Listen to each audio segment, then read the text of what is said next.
ज्ञानतिमिरान्धस्य ज्ञानञ्जनशलाकया चाक्षुरुन्मिलितं येन तस्मै श्रीगुरवे नमः। नामश्रेष्ठं मनुमापि सच्चिपुत्रं अत्र स्वरूपं रूपं तस्याग्रजमुरुपुरीं माधुरीं गोष्ठावतीम् राधाकुन्दं गिरिवरं महो राधिकमदावसं प्राप्तो यस्य प्रतित्तकृपाय श्रीगुरुं तं नतोऽस्मि। वञ्चाकल्पतरुभ्यश्च कृपासिन्धुभ्यैव च पतितानं पावनेभ्यो वैष्णवेभ्यो नमो नमः। निखिलाश्रुतिमौलिरत्नमालयति निराजिता पदपङ्कजन्ता अजिमुक्तकुलैरुपश्यामनं परितस्त्वं हरिणं संश्रयामि। अनार्पितचरीं चिरात्करुणयापतिर्न समार्पयितुमुन्नतोज्ज्वलरासं स्वभक्तिश्रियम् हरिपुरता सुन्दराद्युतिकदम्बसन्दीपितः सदा हृदये खन्दरे स्फुरतो भासति नन्दनः। अजानुलम्बिता भुजो कनकावदातु सङ्कीर्तनैकपितरो कमलायताक्षं विश्वम्भरो द्व्यावरो जुगधर्मपालो वन्दे जगत्प्रियकरो करुणावतारो लादिनी शक्तिस्वरूपाय गौरङ्गसुहृदाय च भक्तशक्तिप्रदनाय गदाधर नमस्तुते। हे कृष्णा करुणा सिन्धो दीनबन्धो जगत्पते गोपेशा गोपीकान्त राधाकान्त नमोऽस्तुते। राधे वृन्दावनादिशे करुणमृतवाहिने कृपया निजपादब्जादस्यन्मह्यं प्रदीयतम्। भक्त्या विहीनाय अपराधलक्षये क्षिप्तश्चाकमादितरङ्गमाद्ये कृपामयि त्वं शरणं प्रपन्नं वृन्दे नमस्ते चरणारविन्दं वृन्दे नमस्ते चरणारविन्दम्। श्री सच्चिदानंद गौर हरि की जय। श्री हरिनाम प्रभु की जय। गौड़ीय वैष्णव गुरु परंपरा की जय। समवेत भक्त वृंद की जय। गौर प्रमान Hari Hari.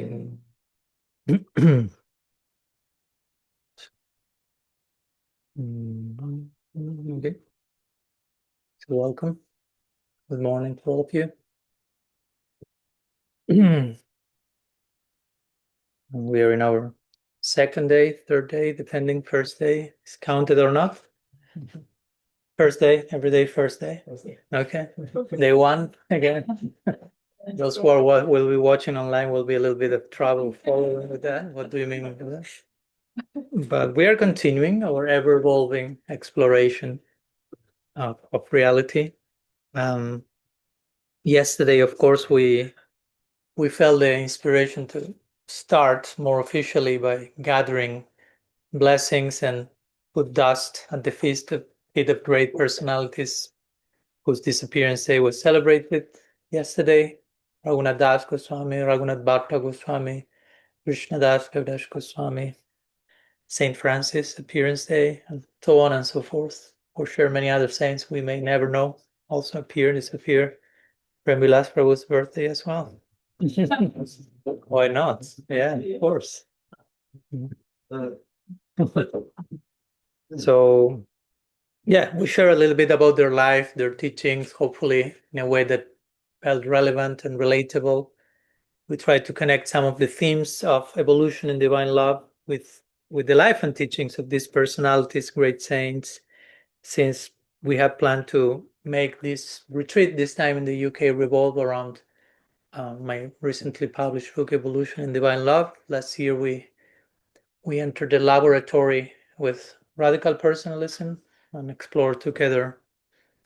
In that time was the 7 pillars, so to say, which were the last 7 chapters of the book. This time there are no pillars. In one way, the pillars have already been established. So oceans, whatever you name it, waves, drops. So for this year, I don't have much of a systematic approach. It will be a little bit more chaotic. It's part of life, chaos. So we'll try to embrace chaos and we'll find some order there. So I'm just thinking about some themes, and you have suggested some others. So we'll see how it unfolds during the days. There is no plan from this day, next day, next day. But of course, there is some idea for today, what to share about. And somehow topics related to what we have been talking yesterday, even yesterday evening in our Q&A that came. So today I like to share about the principle of tradition, what it means to belong to a tradition, and what it means to, as I mentioned in my book, and we will refer to it in a moment, preserve tradition by breaking new ground. Which again, it may seem like an oxymoron. Preserving tradition, breaking new ground, like either or. No, both and. So, and of course, yesterday also I remember we have talked about how the Bhagavad Gita itself, Bhagavatam itself, Chaitanya Charitamrita itself describe themselves as ever fresh, ever evolving. So the scriptures around which our tradition and any tradition revolves are described as ever new, ever fresh. So if the main revelation that makes the tradition manifest around that revelation is ever fresh, the tradition, the school, the religion, whatever you like to call the lineage, sampradaya, it has to be ever fresh as well. It has to be ever new. So how to navigate these ideas of tradition and dynamism in traditional thinking, you know? Which are the things to preserve, which are the things that sometimes become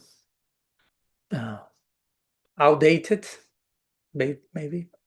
Today I was listening a podcast of a friend of mine, and he was saying how love always outgrows its containers. I like how he put it. Right? The nature of love, again, ever evolving. We are talking about something ever evolving. It's always outgrowing its containers, its vessels. So for some time in our journey, we craft a certain vessel to try to love and experience love. But at one point, if we did our homework properly, that love starts to overflow and requires a new container. And a new container. Like when you plant, you have like, I don't know, there was a lemon tree here somewhere, right? But small, still giving lemons, right? But I imagine the beginning was, no? Yeah. So it has this small container, but at one point it's like, okay, the roots are getting big, the tree is getting big, we have to find a bigger one. Okay, it's bigger, getting big, bigger one, big. And at one point, no container, just put it on planet Earth, which is in itself a container. And it keeps growing. It's not like, okay, when we put it on the soil properly, no more expansion. No, it doesn't stop, never stop. So of course, in our tradition, we have principles like that when we speak about parampara, when we speak about disciplic succession, when we speak about handing down the knowledge or the revelation. The handing down should not be a passive exercise, should not be a handing down of unresolved issues in the name of revelation. I remember we talked about that in radical personalism. We can pass unresolved trauma in the name of parampara. No? So, and we are creating a new parampara at that time. So, the external form is Gaudiya Vaishnava parampara. We have holy robes and all the paraphernalia is there on the outside. But if on the inside there is something that we have not properly integrated in our journey, we are passing that dismembered part of us to the other person, so to say. Though externally the vessel looks like divine revelation. That can happen. So it's interesting to think about all the things. So parampara is, of course, the literal translation of parampara is one after another. One parampara, one the other, like one guru, disciple, disciple, guru, guru, disciple. But of course, there is a dynamism to that. It's not just one after another. Like a factory. Like, okay, next one, next one, next one, next one, and you are past the script. Like you are supposed to say that. Okay, the next one. This is script. This is script. This is script. Sometimes, of course, I've heard about the saying like, okay, scriptures are like law books, and Prabhupada himself has talked about that, right? And I have no problem with that, but the point is that law books also change. The idea of law books is like it's fixed in stone. I would say written in stone. Doesn't change. It's the law books, but law changes according to time, place, and circumstance. Law is not like there may be universal principles that may still be there since the inception of the constitution of any country, but so many things change in the context of that. So many things grow, are outgrown, need to adjust, need to find a new vessel, because again, the nature of love is to outgrow its containers. Try to stay with that one for a moment. I'm not inviting you to Lectio Divina right now, but just for a moment. Love is outgrowing its container, so it requires a new vessel at every moment to properly contain, to properly honor this principle. Like we were saying yesterday, Rupa Goswami praying for, give me 1,000 tongues to honor the name. Give me 1,000 millions of ears. Give me a new vessel. I have vessel. I have a tongue. I have 2 ears. But love is outgrowing that vessel. My 2 ears have collapsed. I need 3,000. Probably if Krishna says, okay, here you have 3,000 years. After a few moments, I need an update, a vessel update. It's no longer enough. Love is outgrowing that. Love keeps outgrowing everything, right? Outpacing everything in its constant unfolding. So that's beautiful. So parampara basically means that. Parampara, again, is not one after another in terms of a copy-paste system. No. Nowadays we are in the age of AI, and all these tools can do that quite better than any of us. So what makes parampara different from a AI copy-paste tool?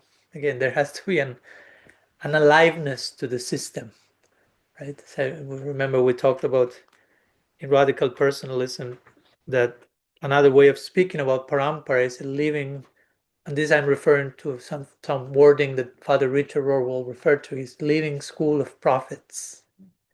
And prophet doesn't mean Shakti Avatar descended from somewhere. Prophet, the word means someone who speaks for the truth, who is a spokesperson for the truth. So it's a living school. It has to be aliveness to that, of prophets, of people who are committed. And not only to speak the truth as a profession, like I learned the script, I speak the script, but truth is dynamic. Again, truth is not set in stone. It's not this one thing. Once you learn it, you know the truth. No, truth is dynamic. Sridhar Maharaj will say, Satyam, Shivam, Sundaram. Satyam means true, Shiva means auspicious, or Sundaram means beautiful. So truth cannot not true. For truth to be true, it has to be auspicious. It has to be in a certain way that invokes the auspiciousness of the other, because I can't just, I will tell you the truth and I'm like destroying you basically. It has to be auspicious, and Sundaram has to be beautiful. It has to culminate in the experience of beauty. No, if not, we have not yet reached truth. No, if truth, for us, truth is horrible, dark, depressing, hopeless, that's not true. We are not denying tragedy in the world, but that's not the final sentence in the book of life, so to say. That's not the final word, right? So despite all the suffering, and we'll be talking more about that in the coming days, suffering, tragedy, and terrible things happening, all that's happening in the bigger vessel of love, in the bigger embrace of beauty, truth, and so on. So we are not denying them, but seeing them in context. So love, everything exists in the context of love. Let's put it that way. Love is the ultimate container of everything. No matter how big certain things seem in our life, love is bigger than, again, everything else. Love is outgrowing, outpacing everything else, and continues to hold everything together somehow, if we have the eyes to see. So parampara or tradition has to reflect that. Parampara shouldn't be like a parade of museum pieces. Right? Exploring our disciplic succession shouldn't be like a visit to the museum. Like,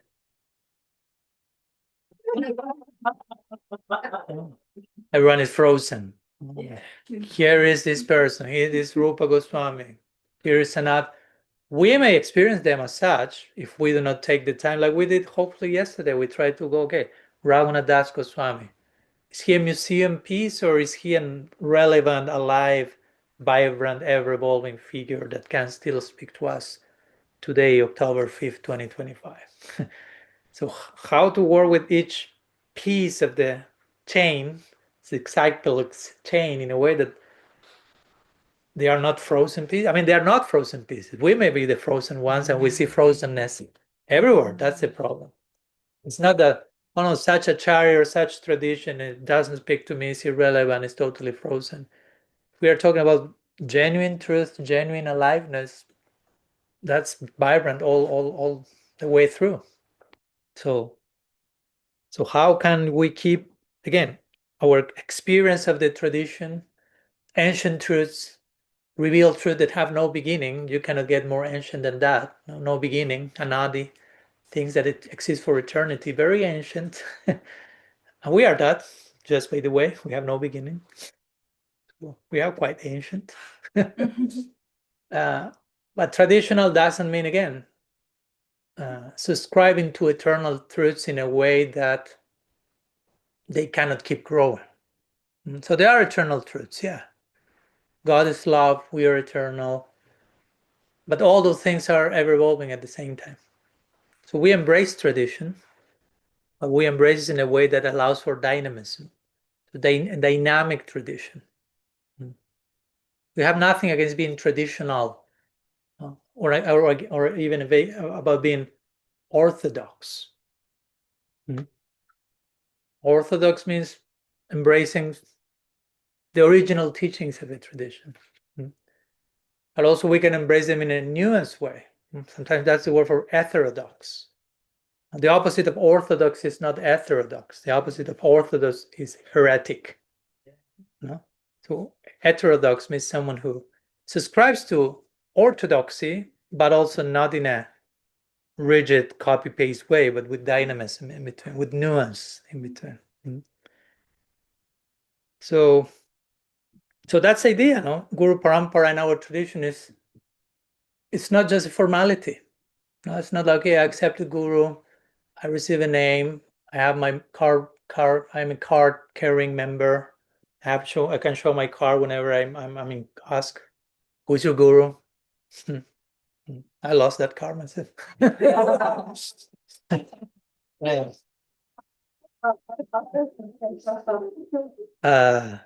So, but Guru disciple tradition is something that actually a very deep commitment. And ultimately, commitment is always trans-institutional, right? There is institution, of course. I have nothing institution, but the essence of any tradition is trans-institutional. Again, the institution is a vessel, a container, and the essence of the tradition always outgrows the container. That's why when you become mystic, in the real sense of the term, you have outgrown the institutional container, And many times those people are just seen as weird, strange, eccentric, heretic. Let's kill them just in case. No? That's what happens with many of these great saints in most traditions, right? They kind of become a threat to those who became addicted to the vessel, so to say, and who have mistaken the vessel, the container, for the content. Yes. Right? And they have like Srila Bhaktisiddhanta Sarvati will say, it's like the honey bee licking the glass bottle. Yes. Instead of entering the bottle inside where there is the actual honey, no? The actual nectar. So they're licking the bottle on the outside thinking, oh, this, I'm relishing the content. No, you're just licking the container. It's not, I can tell you, a glass bottle and honeys are not the same thing. Right? So parampara means that, no? It's a deep trans-institutional commitment, both from guru and disciple, both from teacher and student, for each of them to make a contribution to the ongoing flow of love. Basically, that's what it means, at least to me, to become a member, no, of a school. There's an ongoing revelation of divine love happening. Okay, how do I connect to that? How do I bear witness to that? And what's my contribution to the ongoing revelation of love? There's a contribution that Karuneshwari only can do. I cannot do that for her. There's a contribution that Tapan and Nandini can do. Only herself. We cannot become her. And each one of you the same way. So it's a very beautiful question to ask. Okay, what's my contribution? No, and here, sorry, but we don't accept false humility at this point. No, who am I to do a contribution? I'm so fallen. We are too old for that stuff, right? Okay. So there is a contribution. And again, it's not our own merit. It's not my own separate thing. We are interrelated stuff. So whatever we can offer is also inseparable from what we are receiving from our mentors and guardian angels. But at the same time, it has to pass through us, and we have to allow that to happen and get out of the way. So that flows through us, right? So that's a big part of our contribution to the parampara. It's not enough to parrot all teachers. I mean, there are two types of parrot, as I like to say in our tradition. There is the poetic understanding. I don't know if this has been scientifically proved, so I'm not claiming that here. But even in the poetic mythology of India, they will say, when a parrot bites a fruit, it makes the fruit sweeter. No? Jamuna will know about this. She's the parrot acharya here. How many parrots at home? Two? Two. You may have seen some of them during the lectures. Yes. No? At that moment, everyone loses sight of whatever I'm saying in the class. Oh. I saw them in person when we went to your house, and it's like they came. Is it true? Did the fruits become sweet? No. You try. They just eat sweet fruit. But you try. You gave them a fruit to put the beak, and then you try if it was sweeter or not. You did the experiment? If it's sweet, they'll eat it. If it's not, they just want the sugar. That's all. Okay. So anyhow, don't let loss. That's another point, right? So we can be a parrot. Generally, when you say you are parroting, it means you are just like copy pasting, repeating, becoming another museum piece in the fridge. Frozen. That's not parampara, let me tell you, please. Let's not make a ridicule of this idea. So you can be a parrot in that way, copy pasting, or you can be a parrot in the way of biting the fruit and making it sweeter. So that's a choice. That's free will. Which type of parrot do you want to be? Another way of saying what's free will? Choosing between this parrot or that parrot. Mimicking, copy pasting others' reality, comparing, imitating, or individuation, becoming myself, and adding my own contribution to the ongoing revelation of love. You pick. No? Red pill, blue pill in matrix terms, right? Red parrot, blue parrot. And interestingly enough, the main speaker of our main book, we were talking about books and revelation, whereas our main revelation will be the Srimad Bhagavatam. And the main speaker is called Parrot, right? Sukadev, the playful parrot. No? It's not coincidence, right? So he's a parrot. But again, and I've heard sometimes about this with some ideas that okay, he was a parrot of Radharani. That's another conversation. There are different opinions about that, but I prefer to concentrate on how he's a parrot in the sense of biting the fruit of the Bhagavatam and making it sweeter. Because remember, Sukadeva Goswami heard the Bhagavatam from Vyasadeva, his father. No? And he repeated, quote unquote, the Bhagavatam in a new way, with a new flavor. To the point that his own father and guru, Srila Vyasadeva, was sitting on the first row listening. Not only his guru was listening to his disciple, but the guru of his guru was listening to the disciple of his disciple. Narad Muni was there next to Vyasadeva. Narad Muni is Vyasadev's guru, right? Narad Muni is the one who's telling Vyasadeva when Vyasadeva is dissatisfied with how, again, that's an interesting idea in itself. Vyasadeva has compiled Veda, Vedanta, Mahabharata, all this like gigantic corpus of revelation, and he's dissatisfied. Why? Because love is outgrowing its container. Yeah. You can always say something more. It's not that what he revealed so far is like, oh, that's crap. It's just like he felt, it's not, I say.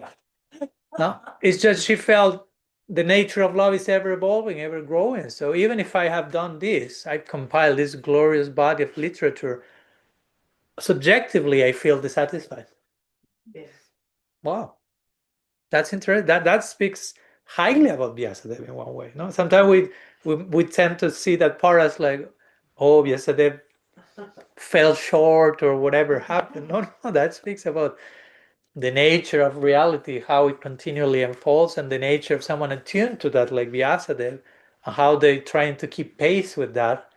I'm feeling okay. So again, someone might say, but you have written all this. Yeah, but it feels almost like nothing. What's next? I feel something else can be said, needs to be said.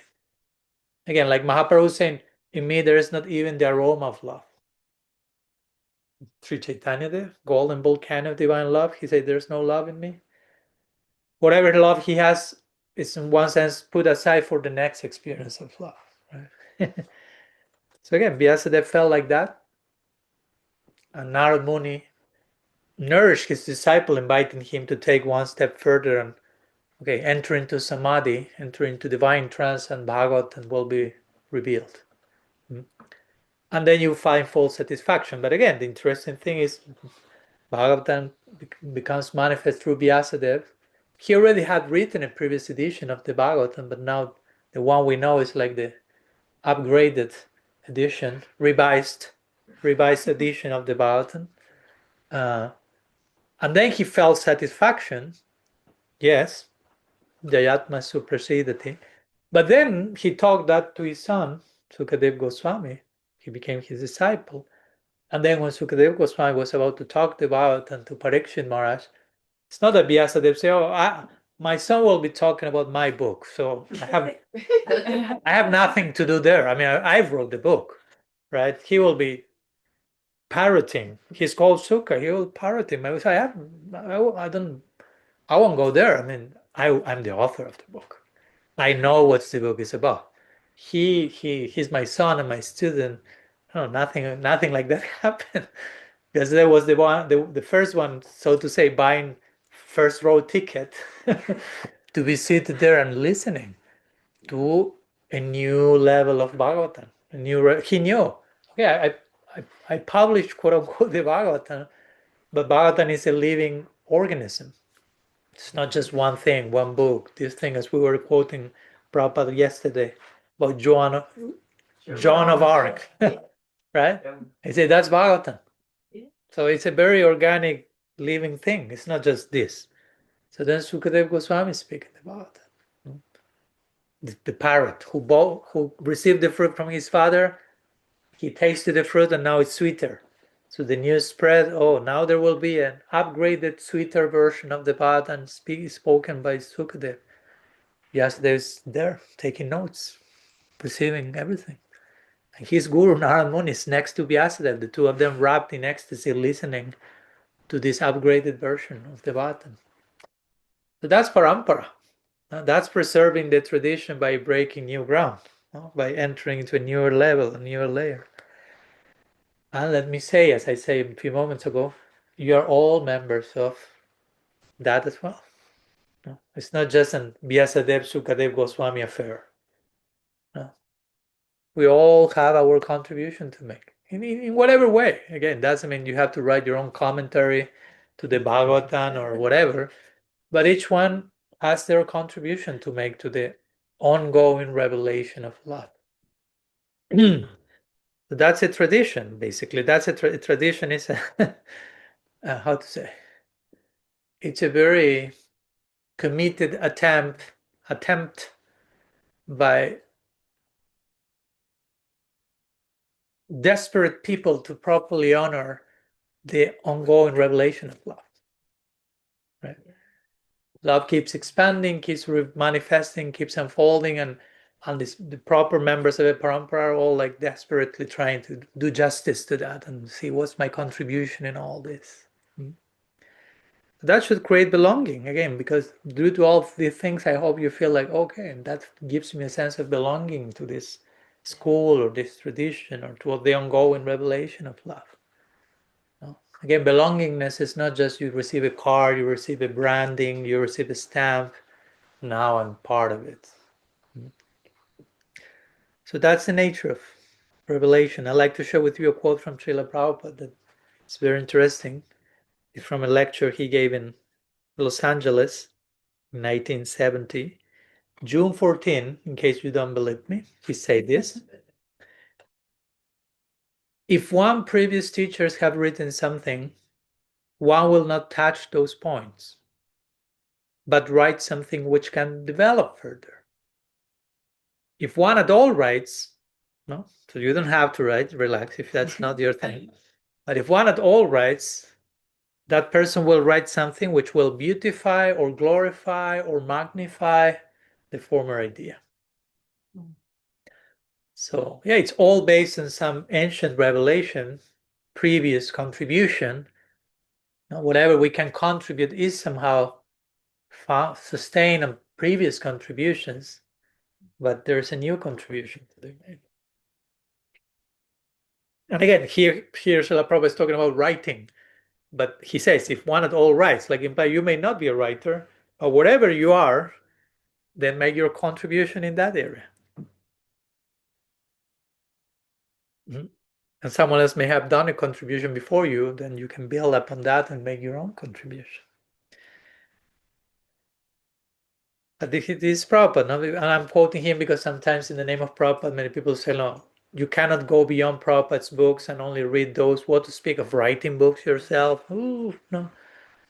How you dare to write the commentary of the Bhagavad Gita? Prabhupada wrote the final commentary of that, and he himself is saying, giving him permission. The famous story when someone asked him, Prabhupada, what will be the next book you will publish? And he just published the Bhagavad Gita. And he said, probably the Bhagavad Gita. Right? And the devotees were like, Prabhupada, well, maybe they felt maybe he forgot. Yeah. You just publish the commentary on the Bhagavad Gita. And Prabhupada look at them like thinking, like, you think I'm stupid? I remember I wrote, and he chuckled basically, saying, so many commentaries can be written to the Bhagavad Gita. Because I've written one, that doesn't mean that there's nothing else to be said, it's the final word. So that was his. He didn't do it, but he made the point that like we could just be writing a comment on the Gita, and after that we can publish the next comment in the Bhagavad. It's an ongoing thing. That's the nature of revelation. I'd like to share one section from here in this connection. If you want, you can follow us. It's in the section where we have pages with Roman numbers in the introduction. I hope you have learned Roman numbers. Page 36. If not, it's page XXXBI. You will find the subsection called Preserving Tradition by Breaking New Ground. Now, what we mentioned before. No, that's how hopefully I made my case so far, that we want to preserve tradition, but the only way to preserve something is by breaking new ground. In other words, the only way, to give another example, the only way for you to maintain a relationship between husband and wife is by developing the relationship. You cannot just preserve something, keeping it always on the same place. That's the beginning of the end. Right? So the same way, tradition is relationship. There's always a relationship going on. It's always relational. So in a tradition, we are relating with our teacher, with ourselves, with the revelation. So how to preserve tradition? By making it grow. By that I mean breaking new ground, by creating new space for more spaciousness, more expansion. So I'd like to read a few paragraphs. Let's see. I'll begin with the second one. It says, the very nature of existence compels us to evolve continually.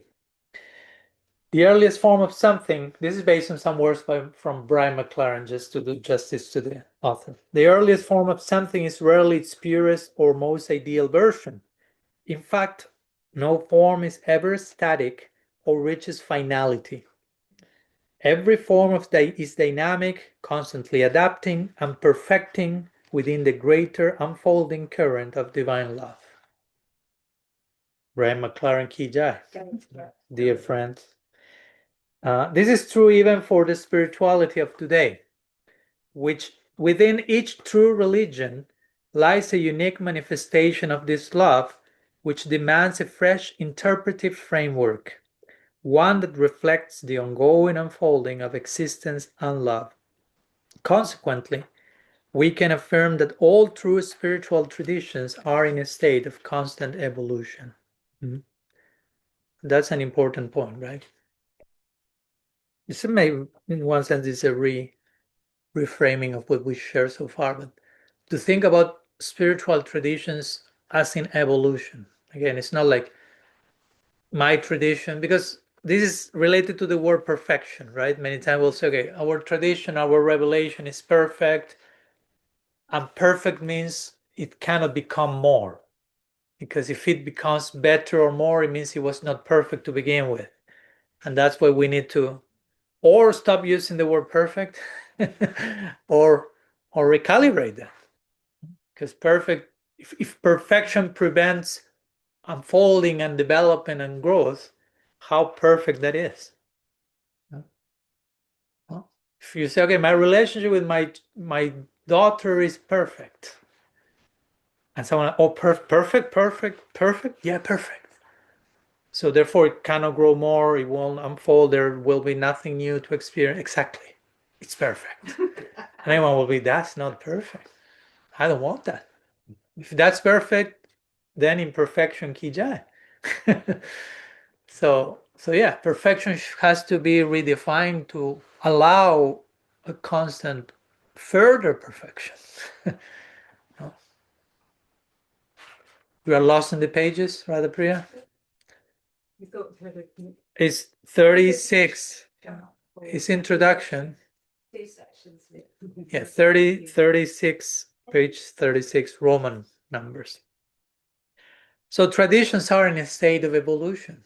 That doesn't mean that Krishna began to be God, will stop being God at some point in the context of the evolution. There are eternal truths that are always there. But that doesn't prevent those same truths for growing and expanding and unfolding.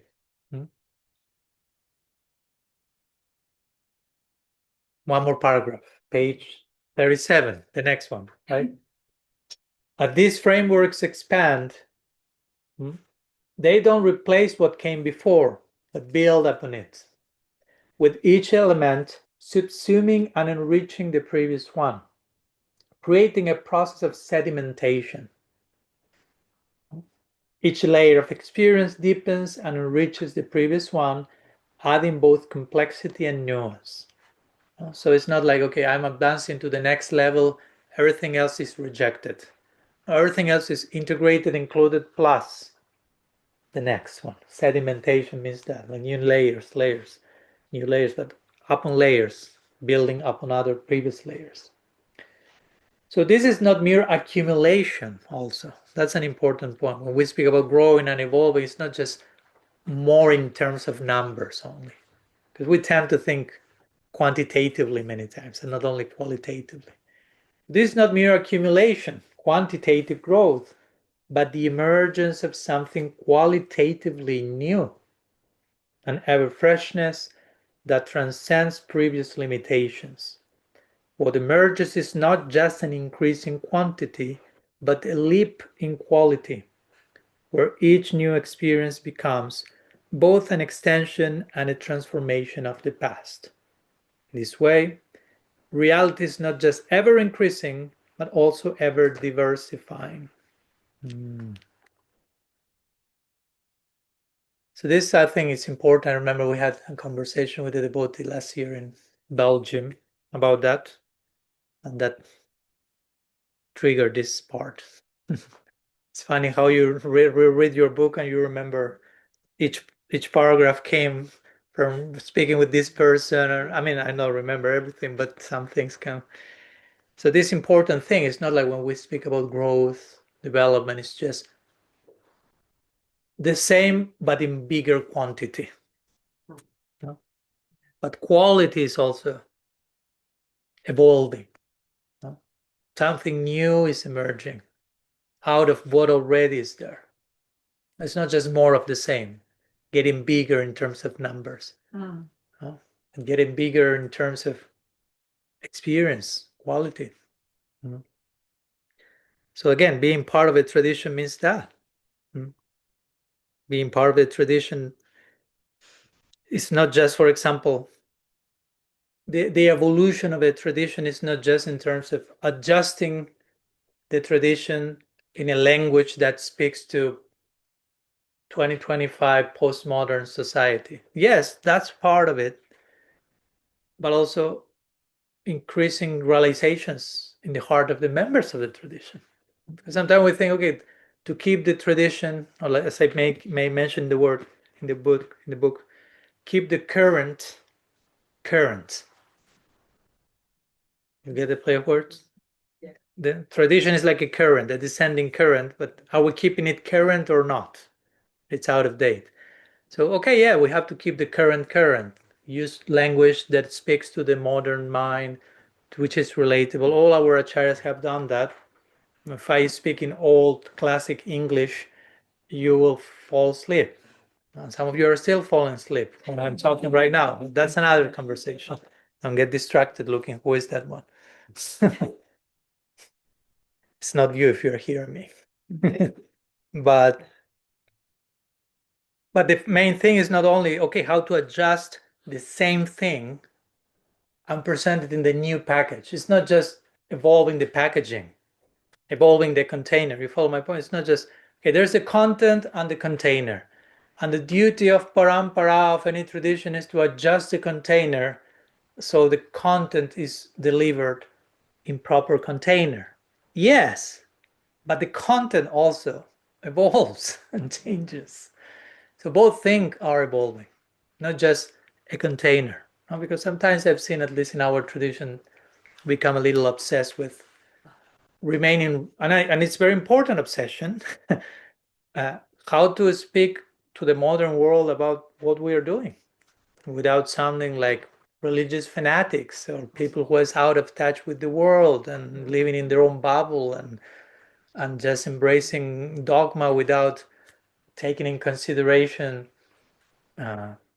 what's the other disciplines, other traditions, other disciplines, secular disciplines like psychology or science, and things that for most people is like the authority of the day. So how much we can engage in conversation with all these, all that is important. And in one sense it's intertwined, because to do that you have to have your own realizations internally. You have to grow into your own quality to be able to sit with an agnostic scientist or an atheist psychologist and have an enriching conversation without feeling tempted to take the book and start to hit them on the head with your revelation and become just dogmatic and judge them in your mind as inferior, all the stuff that can happen. So how to be civilized and learn from that. So that requires realization, and it's tied to adjusting the container, the language, adjusting properly so it resonates with people. But you need to work on yourself to do that properly. But again, at the same time, it's not limited even to that. You have to develop your own insights and realization in your own internal loving relationship with God and with others, not only in terms of interacting with other disciplines in the world. So there's a lot to develop to keep the current current. And yeah, and keeping a broad appreciation, something that, again, I mentioned yesterday briefly, but for me very important, is not only, as I said, not only quantity, not only making our movement bigger in size and members and donors and sponsors and supporters and and whatever, but making it deeper, making it broader, making it more accommodating, more nuanced, and allowing ourselves to be informed and educated by other disciplines, by other wisdom traditions, and starting to dissolve those walls that are unnecessary between traditions and between people and disciplines. Like I quoted yesterday, and I'll quote it again if some of you were not here, although all of you were here, but I'll quote it again, which was this conversation of Prabhupada with one person about Joan of Arc. Oh, very beautiful. Los Angeles, 1969. Are you familiar with Joan of Arc? She was a saint. Prabhupada says, yes. Yes, I'm familiar. Yes, she was a saint. Is there any person, asked this lady, in the Srimad Bhagavatam similar to her? And it's interesting, no? Because now Prabhupada, as you will say, he doesn't try to, okay, who we can find in the Mahabharata, so which is our version of her, but instead he will say, she is that person. No, we don't need to go to our scriptures to find Joan of Arc, no, because Joan of Arc is not outside of our scriptures, and he will present her as the Bhagavatam. She's so fearless. So you cannot get more all-embracing and encompassing than that, right? So Prabhupada say, you want to see Joan of Arc in Srimad Bhagavatam?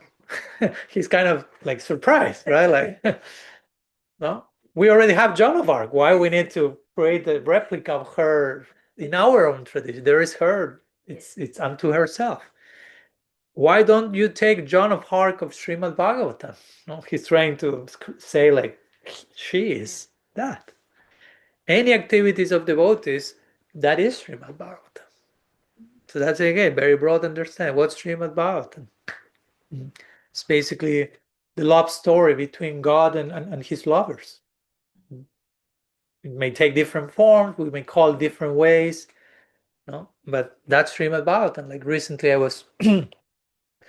I recently became friends with Daniel Ladinsky, famous translator of Hafiz. And he, in one of his books, he's mentioning the word Sufi, which many times he will say, people think, oh, these are the mystics from Islam.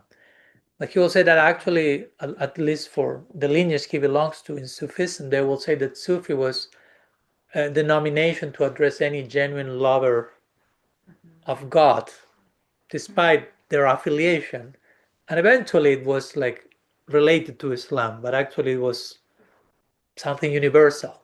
Like, I don't know, you use the word Catholic. What the meaning of the word Catholic? Universal. And so we follow Sanatana Dharma. What do you mean Sanatana Dharma? The eternal function, religion of the soul. So there is that universality, no? So Prabhupada finishes saying, whatever pertains to Bhagavat is Bhagavat. So Bhagavat can be expanded to any unlimited thing. So anything in relationship with God, that is Bhagavatam. There's a lot there, because everything is in relationship with God. And how? So if Joan of Arc, she was in relationship with God, she's also Bhagavatam. You should expand Bhagavatam in that way. Yes. That's how he concludes saying, actually. But after that, he says, yes. So you were so aligned that you yourself knew what he was going to say. Try to imagine Prabhupada saying that, not saying all that beautiful expanded notion of what's the Bhagavatam in such a generous universal way, and then say that's Bhagavatam. You should expand Bhagavatam in that way, and then he's ending with the blessing to each one of you. Yes. Om. So that's how we should expand the Bhagavatam. Expand the Bhagavatam, again, doesn't mean you have to write books, but how you should expand your experience and understanding of what's the Bhagavatam. And if you're reading the life of Saint Francis of Assisi, or if I'm reading whatever, this or that, feel okay. That's in relation with God. That's about love of God. That's Bhagavatam. There are different editions of the Bhagavatam, different versions. Again, sometimes we end up very trapped into these boxes, right? This is Bhagavatam, it begins here, it ends there, like we were talking yesterday, right? There are some verses, maybe our interpolation, this section may not be the Bhagavatam. Now we have a big Bhagavatam. Now the question is, what's not the Bhagavatam? All right. It's the end of it. Yeah, exactly. Yeah, you can get, and that's why we will say Bhagavatam was concluded, no? Srimad Bhagavatam, and then Srimad Bhagavatam ends in the last verse, Nam Sankirtanam, just as we said the other, offering pranam to this Nam Sankirtan, and Bhagavan in connection to Nam Sankirtan, that is Sri Chaitanya Dev. And then from Srimad Bhagavatam, then in Gaur Lila we have Chaitanya Bhagavatam from Vrindavan Das Thakur, who is Vyasadeva in Gaur Lila. So it's another version of the Srimad Bhagavatam. It's just Bhagavatam. Then Sanatana Goswami comes and writes Brihad Bhagavatamrita. And so on and so forth. Again, Rupa Goswami writes Lagu Bhagavatamrita. And I won't tire you without more titles, but there are so many. So like the spirit is, it's all one thing. It's all the books of the Goswamis are elaborations on the Bhagavatam. So the idea is it's all one book. It's not a book. It's all one current of love. And you can find that not only among, again, our tradition, Bhagavatam, Chaitanya Bhagavatam, Brihad Bhagavatam, but also Joan of Arc.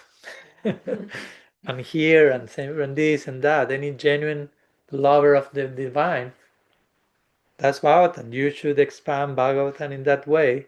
Yes. Yes. With the currents, could it be that the currents do go off to the side, or some people argue watered down? Mm-hmm.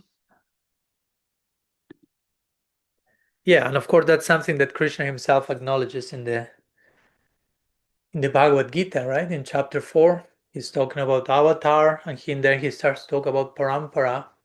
And he says Yogonashta parampara. He's saying Ivam parampara praptam imam rajarsayo vidu sakaleneha mahata yogonashta parampara. So he's saying in time the parampara becomes disrupted. So I descend to reestablish it. Now, you can read that literally, and there's place for that because we have avatar principle, Krishna descending in his Bhagavan form to the world. Also, we could say whenever there is some disruption or deviation, if whatever word we may like to use, Krishna descends also in the form of inspired souls who represent the actual spirit of revelation to bring. Yeah. For the current is unbroken. It may seem to be interrupted in this world, but the current of love and revelation it's ongoing and ever evolving. Nothing can stop that. No. It may seem to have stopped in how it was flowing in a particular line or religion or institution or group, but it's not like love has stopped. It cannot. So, and that's why there are so many interconnected topics, but that's why we have this notion of Siksha Parampara also. Like Srila Maharaj will say, sometimes some very notorious teacher will bring a very fresh current of revelation, and maybe in time that was not represented in that same way with other members of that line, and eventually 3 generations after, someone comes which catched up, so to say, from where that other notorious teacher left off, and we will trace the connection back between them. It's not that we are completely discarding everyone else, but we are just following the current revelation. Again, the river is not flowing like this. No? Ahiri bhagati premna swabhava kutilava, but love moves in a crooked way, like a snake, no? Like a river. So sometimes that can happen, and happens, and it's happening. It's always happening. It's not that it's happening or it's not happening. Simultaneously, you have groups or traditions or members of a tradition when sometimes you can feel, okay, this is really fanatic, this is really dangerous, this is really narrow-minded, this is really not too open. And simultaneously, some other people in the same group or in the same tradition are being very dynamic and deep and mystic and alive. So both things are coexisting at the same time. It's not like it's one thing or the other. And each one according to their sincerity, realization, whatever they are on the journey, they will find one thing or the other relatable. Because again, we can see that in people finding religious fundamentalism very relatable, because it speaks to their insecurities, to their fear, to their need for belonging, but actually they don't realize it's belonging and they're just fitting in and subscribing, checking the boxes. And probably many of us went through that stage of our life for some time, and it's okay, or we are going through that, we'll be going, I don't know. Hopefully you have gone through that. For other people, again, they have outgrown that vessel, and something else is required. That's something else is required for it to make sense. The previous vessel no longer makes sense. And it doesn't mean that the previous vessel was bad or wrong in some cases. It's just that it no longer makes sense. As I say always, it no longer makes sense for my mom to change my diapers. First of all, because I don't use diapers, just but it wouldn't make sense if I go to her and say, Mom, it was so beautiful that time we shared together when I was a baby. She'll say, indeed beautiful. And because it was beautiful, it's over. And we are ready for something more deep, more dynamic. Just to give an example, right? But no. Comparing the baby diapers, we are in our baby steps in bhakti, and we need the diaper changing, so to say. But at one point, you are ready for something else. You can be more independent. You have to be given more freedom, and you have to be trusted, and you have to trust. So that has to be built. As we were talking last night, right? With the baby example, in an ideal, healthy family, the first years the baby is just showered with love and embrace, and I mean, hopefully always, but in the beginning, there are no boundaries, there are no rules. It's just like spoiling the child, right? First years, like embrace and contact and touch and security and safety and love and affection, building the foundation. You are loved unconditionally. You are accepted. You belong. But at one point you have to introduce boundaries, right? So that person has some orientation, but the boundaries are coming after all that love. So the boundaries will be ideally received as a form of love, not as an attack. As we were talking yesterday with Ravindra's question on chastisement, that you can speak of chastisement as boundaries.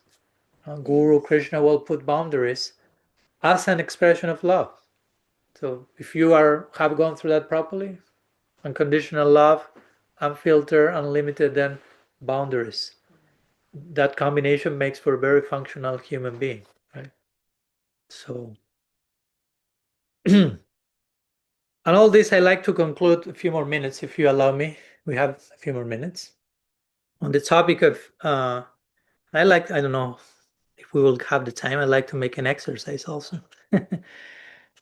But for me, this whole journey, I really like how Father Richard also depicts that with these three words in his book, The Wisdom Pattern, which is order, disorder, reorder.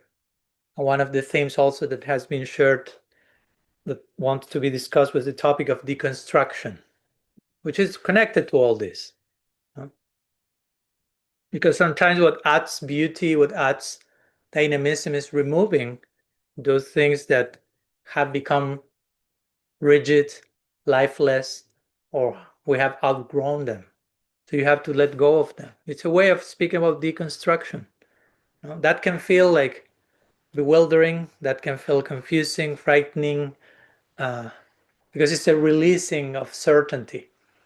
You are releasing a form that was familiar for you for decades, a way of being, a way of thinking, a way of feeling that is suffocating you. It's no longer enough, but it's familiar. And it provided you a sense of identity and a sense of purpose, but at the same time it's killing you. So it gave you life and now it's killing you, right? It nourished you and now it's suffocating you. Can you relate to that? Right? So you are in that crossroads, like, okay, this has given me life. I'm grateful for that, has been beautiful. I developed a sense of identity based on that, but now I feel that I'm outgrowing that and I need to release that, and it starts to feel suffocating. So, but if I release that, what then? Something else will be there to receive me? Or I'm just jumping on the cliff and there's that's why it's so important to have people in our life who will really see they're going through that order, disorder, reorder, deconstruction, construction, deconstruction, reconstruction, whatever you would like to call it, life, death, resurrection, you name it, right? Dawn, midday, dusk, I don't know, so many ways to speak about the same sequence. And we need people that we see, they are doing that and they are coming back renewed and re-inspired. So I get the courage. I would say muster Courage. Master. That's a good word, huh? Master. I master the courage to release what's known, uncertain, and familiar, to explore the unknown and the mystery with all the trembling including there. Now, that's why Krishna says, surrender unto me, don't fear. Because he knows you are fear. He knows you are terrified. I know. He knows. He said that with empathy, not like bullying us. I know, my dear, this is terrifying and scary, but it's suffocating you. So you need to release that. Surrender a little bit more and a little bit more. And I'm here. And then he said, Ham tuam sarva papavya mokshaisyami. If you do so, I'm there for you and I will protect you for everything. So there's no reason to fear. You are fearing, I know, Krishna said, but trust me, there's no reason to fear. I have all the bases covered up for you. But you have to do the quantum leap. I cannot do it for you. I'll jump with you, or I send you my guardian angels to jump with you, and I'll be down receiving you, all of you. That's as much as I can do. If I will do more, I will be taking away your free will, and that I don't like that, Krishna said, because if you no longer have free will, our relationship is no longer voluntary. I'm just imposing myself upon you. That's not loving, right? So it's an important question we need to ask. What does it mean, deconstruction, for us in our journey today? That's an important question. What do we need to deconstruct? Recently in Austria, we were talking about anartha nivriti. And anartha nivriti can very easily be translated in a contemporary way, nivriti, as deconstruction. And anartha means false values. So deconstructing false beliefs, deconstructing false values. Or maybe I will add to that a footnote, not even false, but sometimes deconstructing true values, but in a way, in deconstructing the, how to say, certain values in a way that no longer works for us. To rediscover the same value in an updated form.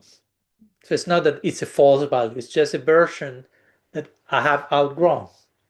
So again, it's not that that was bad, illusory, false. I'm rejecting that. We don't need to conceive of progress as just rejecting false stuff. But many times progress is releasing outdated versions of real stuff. Right? And embracing the necessary updated version. It's more positive. Like reconstruction, like that, reconstruction. Mm-hmm. Instead of destruction, reconstruction. Yeah, deconstruction is okay, not destruction. But there can be construction, deconstruction, and reconstruction. And as Father Richard mentioned in his book on order, disorder, reorder, of course, the challenge is not only releasing the order, the familiar, and dealing with the disorder, where things seem like chaotic and out of place and bewildering and what's going on. But then, even if you accept entering into a disorder chapter when you will be meeting your dismembered psychic self, so to say, yeah, we're already doing that. All this also warming up for our grief exploration. That will be disorder, just in case, right? Don't come that day waiting for order. That's a necessary disorder, a holy disruption, a holy chaos. Yeah, we'll close the door of the house for that day, so no, the day before, you will be officially kidnapped on that day. But then Richard will say not only surviving the disorder, but then trusting the new order. Because we may not have an idea how the new order, the reconstruction will look like, but trusting that there is something called that. Right? Trusting that not only my previous order was the only possible option, but after disorder, chaos, whatever, there is a new order, a new way of accommodating things with more spaciousness, and giving more place to things that we have not given place to them in our lives. And that's why we need sometimes to go through disorder to realize those things that we are not given a place to in our lives, and that can feel like crisis, and then hosting them with more spaciousness. And we find that pattern always, right? They were talking about even the Rasa Lila of Krishna and the gopis. Krishna calls, one level is order, okay? Another day in Vrindavan, everyone is doing their thing. Order, the daily village setting. Now comes disorder. Krishna plays the flute.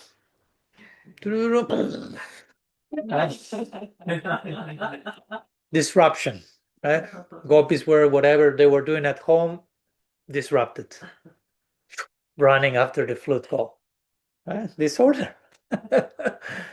And then they find Krishna. Oh, reorder, a new order with Krishna. But then Krishna tells them, what are you doing here? It's too late for single ladies to be with married ladies to be with a single boy. Before disorder again.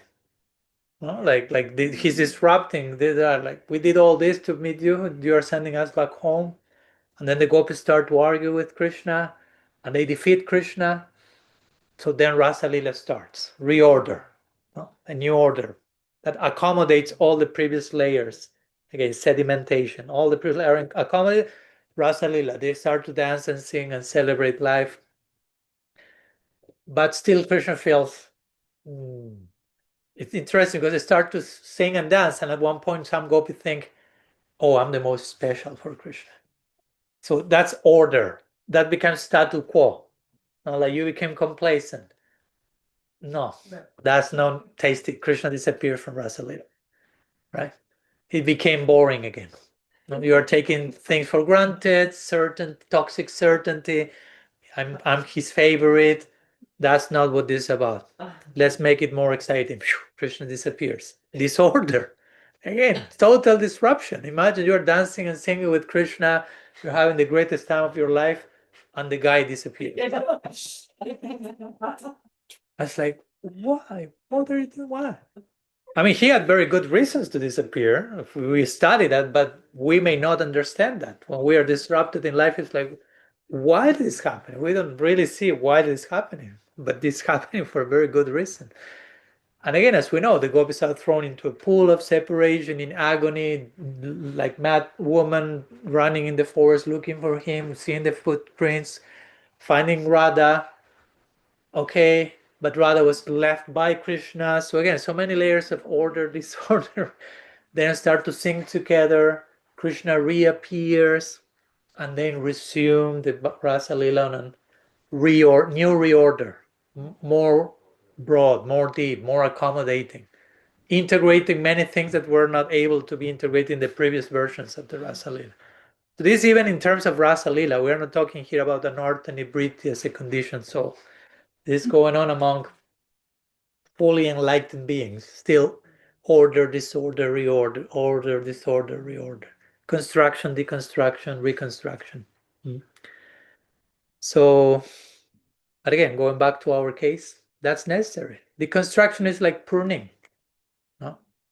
Like pruning of a tree so it can grow stronger. It's not uprooting the tree and killing the whole thing, no? But it's empowering the whole thing by releasing, cutting what is preventing their strongest form of growth, so to say. And as I say, deconstructing not necessarily means rejecting things that were wrong or false, just things that have been outgrown and are not longer, have become obsolete by way of being outdated, right? Like the other day I was seeing this picture of which is ridiculous for us now, but at that time was, I think, in the 60s, and it said, this is the first hard drive made by Macintosh. And it was like half of this room. And it was like, and it hosted like 6 megabytes. And it's like, what? We have outgrown that now. That's my point, right? Like at that time was like, wow, this is incredible. We can do so many. Now it will feel like suffocating. Again, that's if I come to your house with such a thing, I'm bringing you. It's like, no. It's like me going back to my mom with diapers in hand, right? Like, let's go back there. No, we are ready for more. No. So at that time was great. It was a very incredible innovation. But now things have developed to a point which it's very more subtle, very more efficient. Using the analogy, it has its own problems, of course. That's another conversation. AI, technology, and all that stuff. But I think it's important, and deconstruction has to happen in a healthy way, of course. Deconstruction has to happen in a way that we develop more intimacy, in a way that we develop more honesty, more compassion. We have to pay attention to the fruits of the deconstruction process, because also in deconstruction you can become more cynic, right?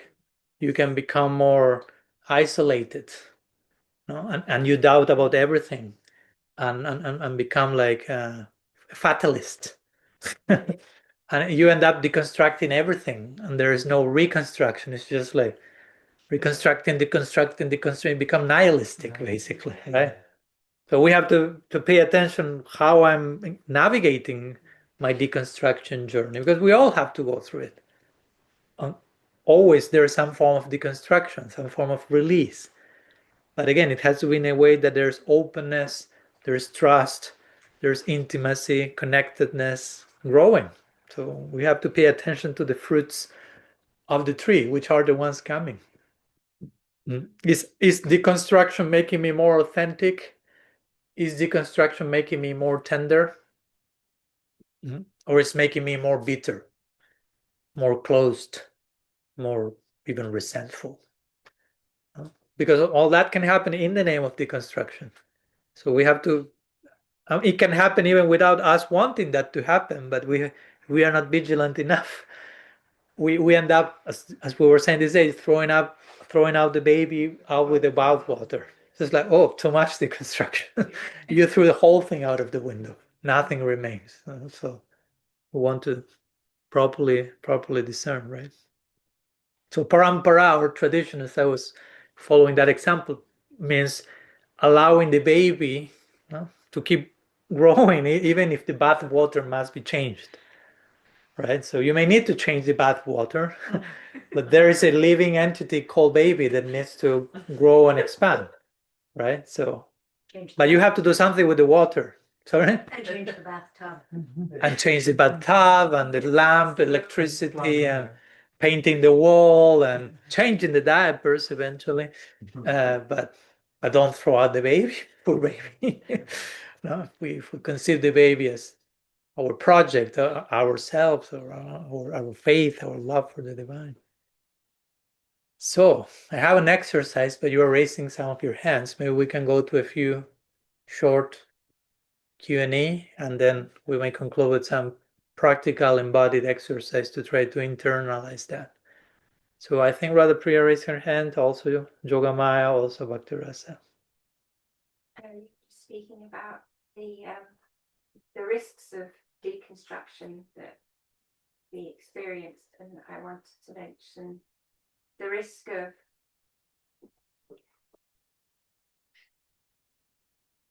now I think I'm inside the honeypot and I can criticize those who I think are just licking.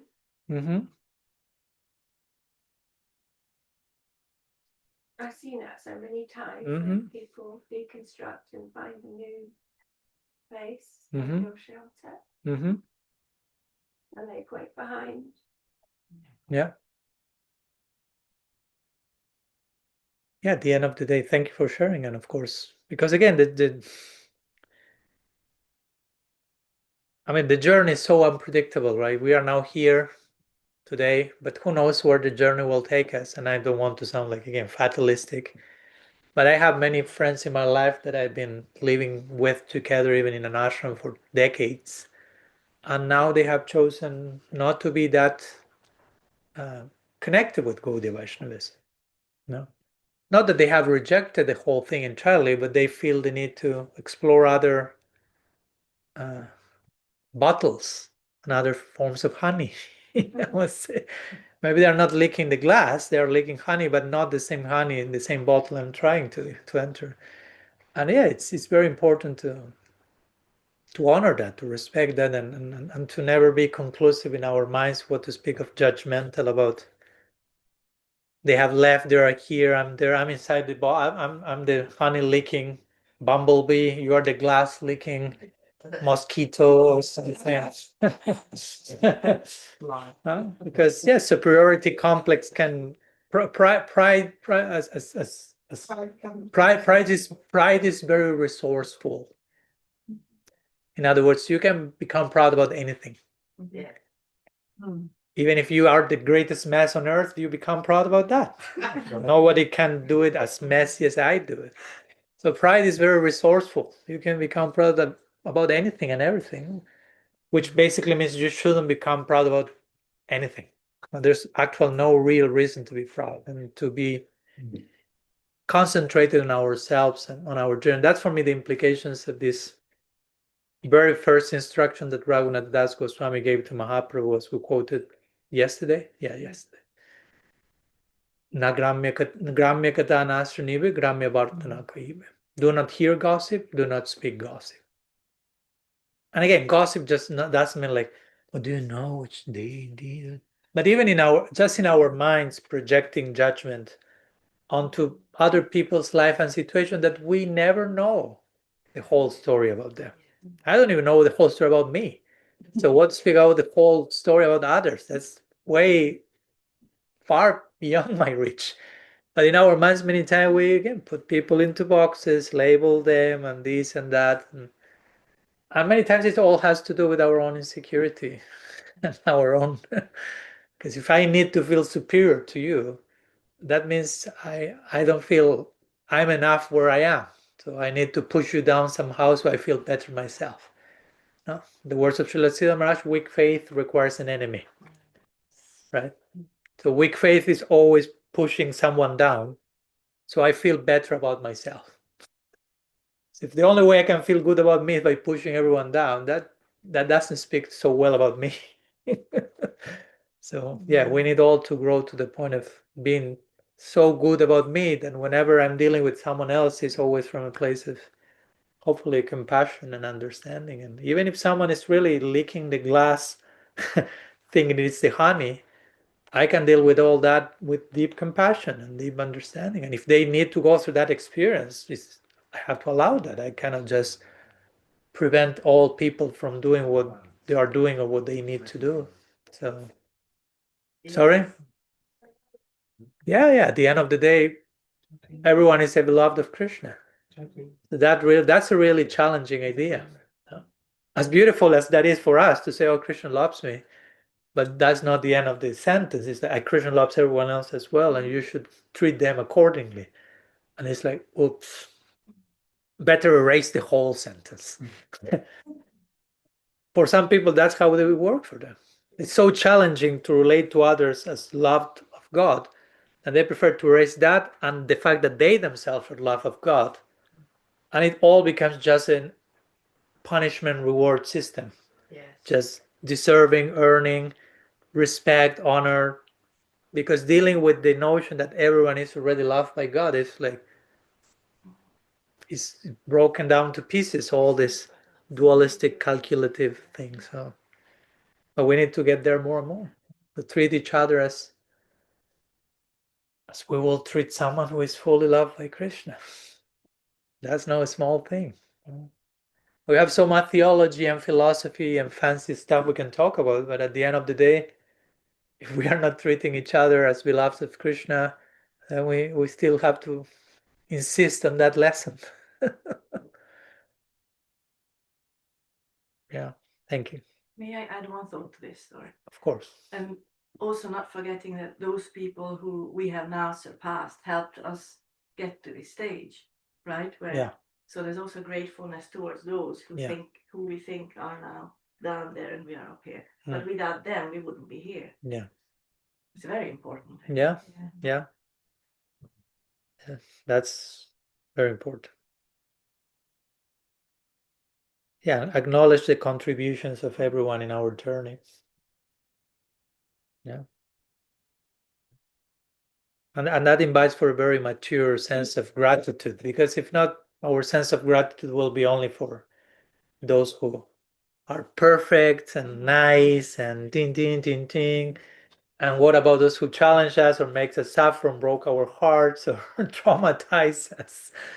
Still, they left their footprint, their impression in our life. And I'm not saying that with, how to say, being insensitive to some trauma that probably most of us have gone through with someone. But there is always a gift, even, as I like to make a play of words in something I'm writing for the next book, there's always a womb in the wound.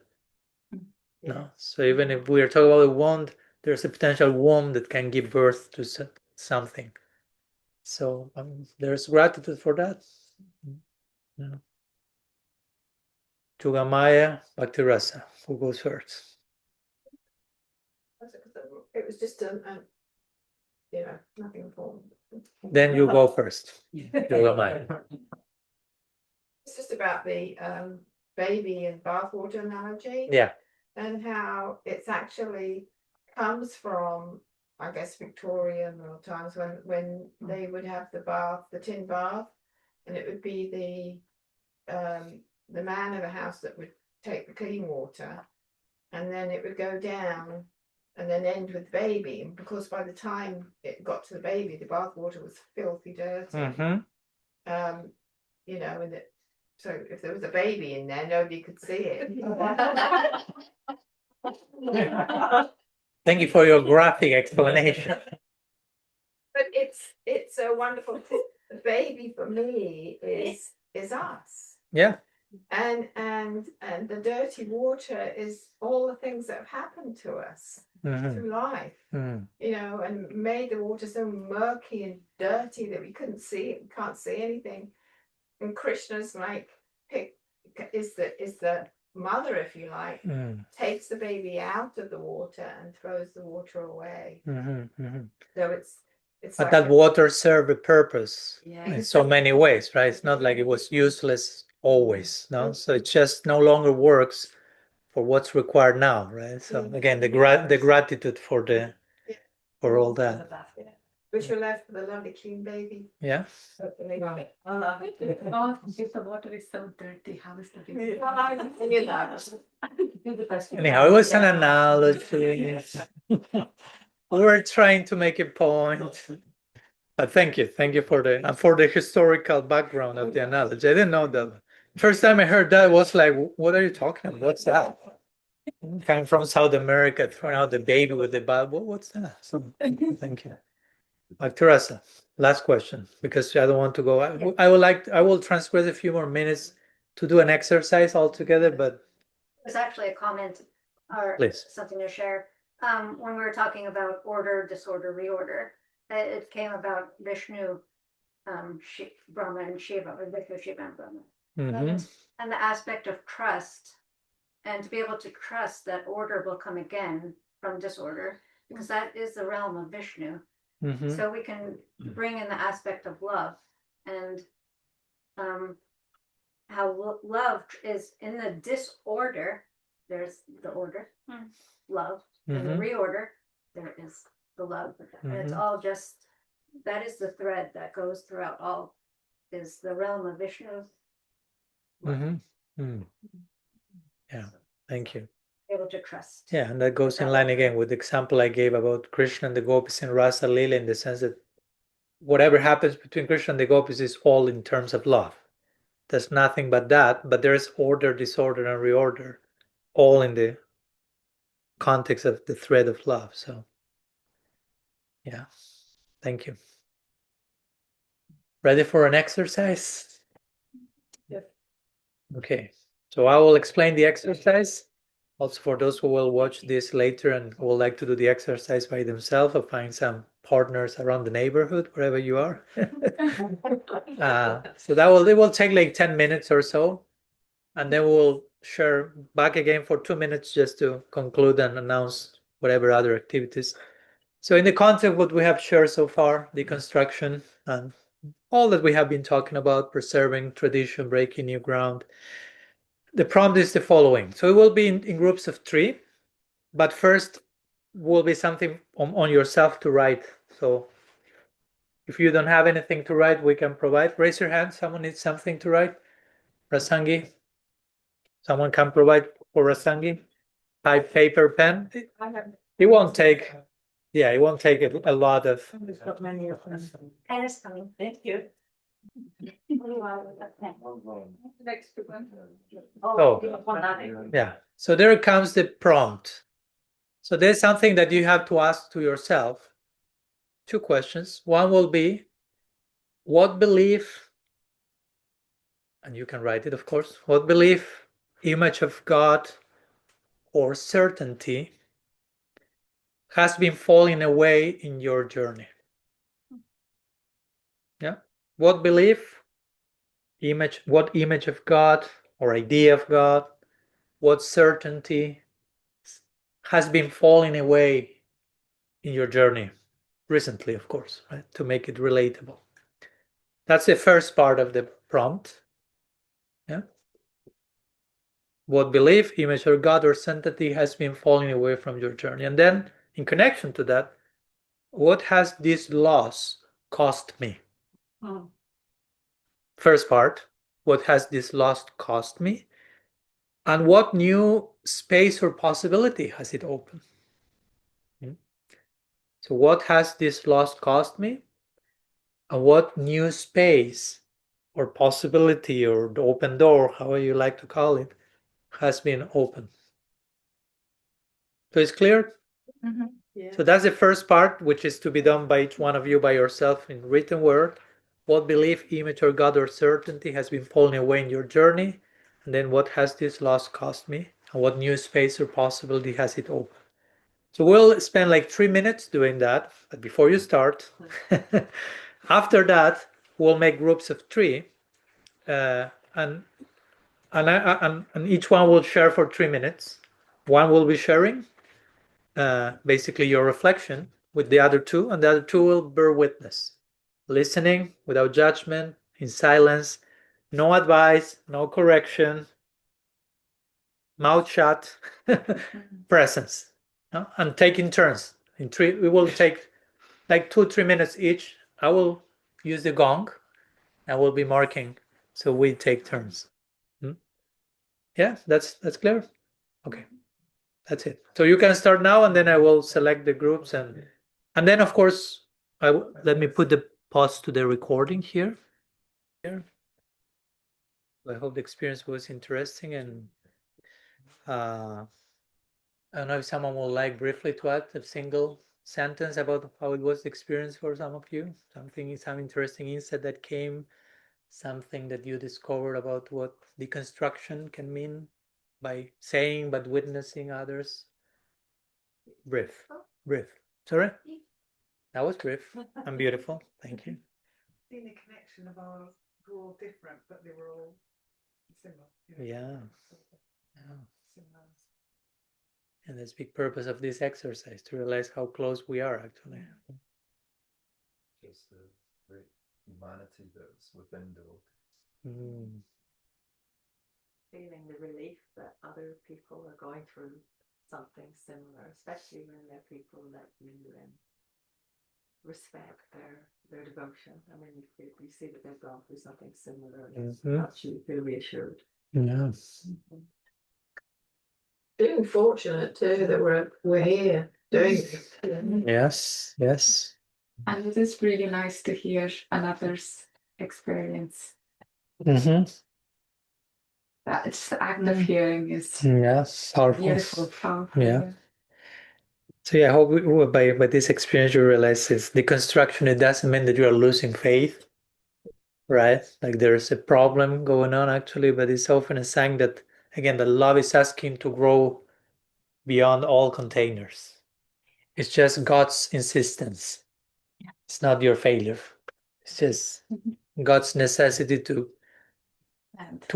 continue expanding and inviting us to allow that to happen, basically, right? So it may hurt, it may be difficult, but it's in itself, it's a sacred moment, a sacred experience that is making room for a deeper yes, right? So let's conclude with one short quote, famous one, and I think it's a beautiful one, going back for a moment about us as members of our tradition, participants of Parampara, and our contribution to it in terms of order, disorder, reorder, construction, deconstruction, reconstruction. In page 39, Roman numbers, XXXIX. In the same section we were reading, it's a famous quote from Bhaktivinoda Thakur's beautiful speech, the Bhagavat, which I think every Gaudiya Vaishnava should read, ideally on day 1 when they arrive to the tradition. So whatever nonsense they may hear, hopefully not after that, they know this is how it goes. Page 39, Roman numbers, preserving new ground. It's an introduction. I will read, no problem. If you don't need to read yourself, you can just meditate on the words. So Bhaktivinoda Thakur says, student is to read the facts with a view to create, and not with the object of fruitless retention. Thought is progressive. The author's thought must progress in the reader in the shape of correction or development. He is the best critic who can show the further development of an old thought. Progress certainly is the law of nature, and there must be correction and developments with the passing of time. Progress means going further or rising higher. We must now allow ourselves to be led by those who lived and thought before us. We must not. Sorry, it says now. I received. Yeah, this is an old version. We have corrected that. But it's we must not. Okay, I have the old version with me, the hardbound. Sorry, you are up to date. We must not allow ourselves to be led. No, one single letter can make a big change. We must not allow ourselves to be led by those who lived and thought before us. We must think for ourselves and try to get further truths which are still undiscovered. That's a whole manifesto. Sri Bhaktivinoda Thakur ki jai. So, It's my mom. yeah, basically. So this section that you just read, that will be the Lectio Divina for today, right? So from 6 to 5, you can spend some time with these beautiful words. 5 to 6, sorry.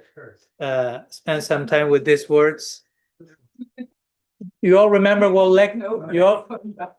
you all remember what Lectio Divina is, right? Reading, contemplating, trying to stay with it. Develop that in our own side. When we reach our limit, pray for further insight, listen attentively, and see how we can embody that. So we'll put resting to the sharing now. Sorry for going beyond a few minutes. We can have lunch a little bit later, no problem. 15 minutes later. Yeah, it's okay. And tomorrow morning we will continue exploring other topics. I'm thinking about exploring, related to all this, the notion of paradox and what to do with that beautiful words in our lives. And today in the evening we will be having our first official circle sharing.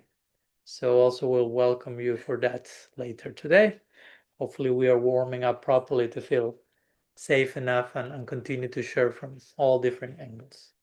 Chaitanya Mahaprabhu ki jai, Shri Harinam Sankirtan ki jai, Sadhu Sangha ki jai, Gaur Premananda, Hari Hari Bol.